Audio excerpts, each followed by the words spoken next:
The endless tunnel. I was driving alone at night when I saw the tunnel ahead.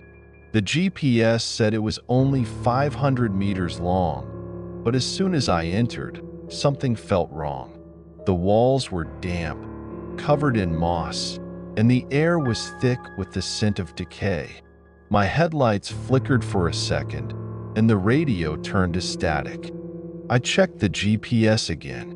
It still said 500 meters, but I had been driving for at least 10 minutes. The tunnel showed no signs of ending. The same cracks, the same stains, even the same flickering light above. My hands gripped the wheel tighter. The air was getting colder. I looked into the rearview mirror, and my heart stopped. A shadowy figure sat in the back seat, its face obscured by darkness. My breath caught in my throat. I didn't hear the door open. I didn't hear anyone get in. I slammed on the brakes and turned around. Nothing. The back seat was empty. My hands were trembling. I shifted back into drive, desperate to get out of this nightmare. But then I noticed something. The odometer wasn't moving. I wasn't moving. The whispering tunnel. I had heard the stories about the old tunnel in the woods. People said it was cursed. Whoever entered never came out the same. But curiosity got the better of me. One evening, just before sunset, I found the entrance. The tunnel mouth was crumbling, covered in vines, and swallowed by shadows. I stepped inside, my flashlight barely piercing the thick darkness. The walls were damp, covered in strange symbols that looked hastily scratched in. Then, I heard it, a whisper. At first, it sounded like the wind, but soon, words formed. Turn back, run. Leave now? I shone my flashlight ahead, but something moved. A shadow shifted along the walls, though there was nothing there to cast it. My breath hitched. The whispering grew louder, as if voices were surrounding me. My feet felt heavier, like the ground itself wanted to pull me down. The whispers became screams. My flashlight flickered, and for a split second, I saw them. Pale hands reaching out from the walls, fingers clawing at the air, stretching toward me. I ran. The tunnel twisted and turned, but the entrance was gone. Only darkness remained. I collapsed, gasping for breath. The whispers had stopped. Silence. I turned, expecting to see more shadows, more hands, but I was outside.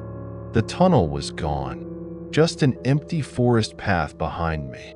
But in the wind, I still heard it, just one last whisper. You never left?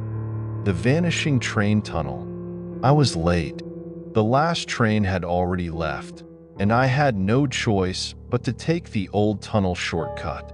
People said the tunnel was abandoned decades ago, but I could still see the rusted tracks stretching into the darkness. My phone had no signal. A single flickering light bulb buzzed above the entrance. I stepped onto the tracks. My footsteps echoed, unnaturally loud. The air smelled of rust and damp earth. I was halfway through when I heard it, a distant train horn. My heart skipped a beat. That was impossible. There hadn't been a train here for years. The sound grew louder. I turned, and my stomach dropped. Two glowing headlights appeared in the distance, cutting through the darkness. The tunnel trembled. The train was coming straight for me, but it was wrong. The headlights flickered, and I saw figures inside, staring at me. I ran. My legs burned, but the train was getting closer. The tunnel wall stretched endlessly, no exit in sight. The horn blared, deafening. Then, just as I felt the heat of the engine behind me, the train passed right through me. I collapsed, gasping. I turned back. There was no train, No tracks, no tunnel. I was standing in an open field, moonlight casting long shadows.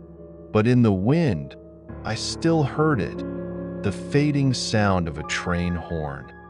Thank you for watching. If you enjoyed the chills and thrills, don't forget to like, subscribe, and hit the notification bell so you never miss a story from the shadows. Have a terrifying tale of your own? Share it in the comments below, and remember, the darkness is always watching.